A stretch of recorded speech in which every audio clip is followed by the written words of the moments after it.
Turbo failure is a reasonably rare event. The problem usually lies elsewhere with the engine.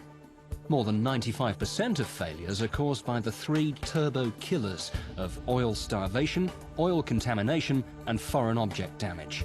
In the vast majority of cases, the problems are oil-related. Therefore, it's vital to check the lubrication system before you replace the turbo.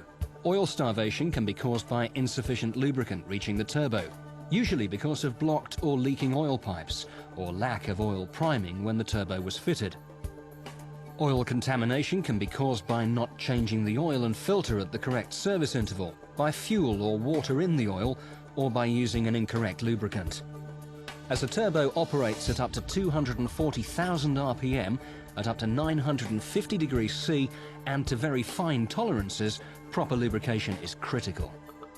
Running a turbo without oil for 5 seconds is as harmful as running an engine without oil for 5 minutes.